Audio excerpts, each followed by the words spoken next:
All right, in this video, we're going to learn about neutralization reactions. These are reactions that occur between acids and bases. So a neutralization reaction really is just a special type of double displacement reaction that happens between an acid and base specifically. The general equation for it, meaning an equation that doesn't have any specific chemicals, but just as a general way it would happen, is you have an acid reacting with a base. And when that happens, it'll produce water, always water, and a salt, which is just an ionic compound, metal and nonmetal or metal and polyatomic ion. Okay, it doesn't necessarily have to be salt that you put on your fries, NaCl, although it could be. It just depends on what your acid and base is. So a salt in general is an ionic compound, and in this case, it's the ionic compound produced by the acid-base reaction. So why do we call it neutralization? Well, we have to think back to the pH levels of acids and bases. Remember that if you were to look at an acid like HCl, its pH is less than 7. If you were to look at a base like NaOH, its pH is greater than 7. Now, when you put them together, you get water produced, so H2O, and then some salt. Their pH value is closer to 7, equal to 7 or closer to 7. But the point is that you had an acid which was pH less than 7, a base which was pH more than 7, and they essentially canceled each other out. They neutralized each other. And if you think about it, that makes sense because H plus and OH together, they're simply water. Equal amounts of H plus, equal amounts of OH. Not more of one than the other, but equal amounts. And therefore, that makes our solution at the end after reaction closer to being neutral. It might not always be exactly on neutral, but it'll be closer than either the acid or the base were individually. So closer to 7, if not equal to 7. So that's why we call it a neutralization reaction.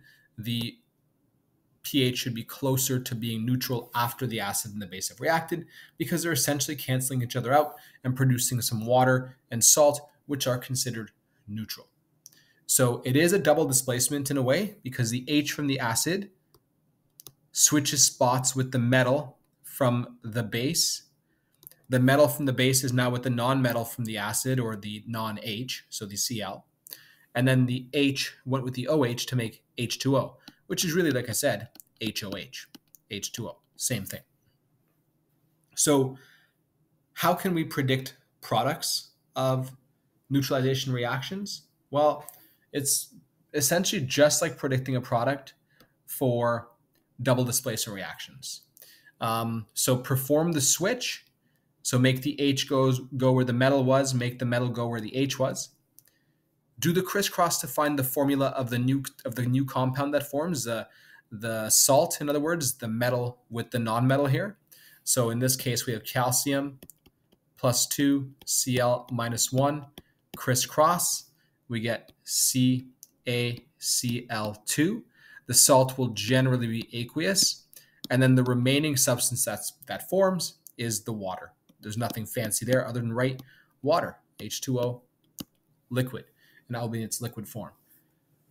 You could go and balance this after. You'll notice that your Cl's are not balanced, so you'd have to put a 2 there to get 2 Cl's. And then I believe if you put a 2 here, and leave these at 1, it should be balanced, and that makes sense. 2 H's plus 2 H is 4. Here we have 4 H's as well on the right side. 2 O's, because 2 times 1 there is 2. 2 O's over here, and then 2 Cl's. So now we're nice and balanced.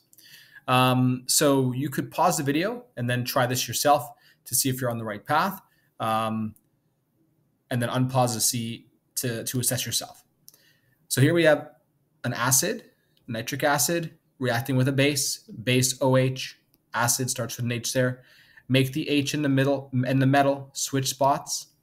Now the metal will form a compound with the nitrate by crisscross. That's sodium nitrate there. Aqueous, that's our salt, plus water.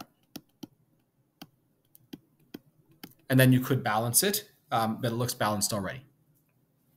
Okay, next question, H2SO4 plus NaOH. Make the H switch spots with the metal. We got a compound that forms between sodium and sulfate. That's our salt. So just to show you that work here, sodium is +1 from the periodic table. Sulfate from your polyatomic ion table is -2. Crisscross, and we get Na2SO4, AQ, this is your salt, and then plus H2O, liquid.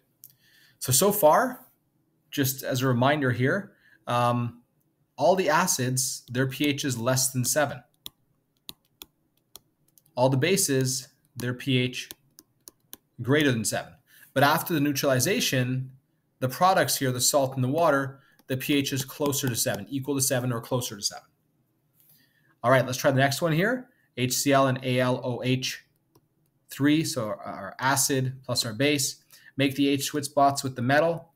The metal will form a compound with the non-metal that was in the acid there, the AlCl3. That's just by crisscross, right? The crisscross rules. And then finally, H2O, liquid. And once again, you could go back and try to balance if not already balanced. So it looks like this would need to be balanced. We'd need, let's see, we need 3 OHs. So the reason I'm doing this is because I think of water as HOH. So I put 3 there to get 3 OHs. But then that gives me it gives me 3 hydrogens. And I think that would work out. If I put a 3 here, that's 3 hydrogens as well, and also 3 chlorines. So now we should be balanced. 3, 1, 1, 3. Over here, same idea. I need 2 sodiums. I can get 2 OHs here. And that's 2 H's after. Yep, so now I am balanced as well. I believe that's correct. Let's see, 2 sodiums, 2 sodiums, 1 sulfate, total of 4 H's, 2 times 1, 2 there, and then 2 times 2 O's. That's right. So nice and balanced. I did the balancing quickly because that's in a previous lesson, and you should have enough practice by now to figure these balances out. Some of these are a bit more challenging, but if you do enough practice, you'll get the hang of it. Now we'll do the last few questions together. Just like we've mentioned previously, you don't have to go do all the worksheets, but start off with the practice problems in the notes and with the notes themselves. If you truly understand those with no mistakes, go do a few problems from the worksheets. Maybe choose 5 out of the 20 that are there. And if you're not making mistakes there, then call it a day and save some for later. But if you're really struggling, don't go to the worksheets right away. Stay here. Do these practice problems, review the notes, review the videos. And then when you've done these over and over again until you don't make any mistakes, then you can go try the worksheets. And you might need to do a bit more than 5. Or if at that point you only need to do 5 and you're not making mistakes, then that's great. Stop at 5 and save the rest for later. So practice problems here. Complete the following word equations and then convert them to balanced equations. Label the acid, base, salt, and water in your final equation. So we'll actually do these problems in the next video. For now, you should become familiar with what a neutralization is and how to predict the products, and then you can do the practice problems and check your answers in the next video.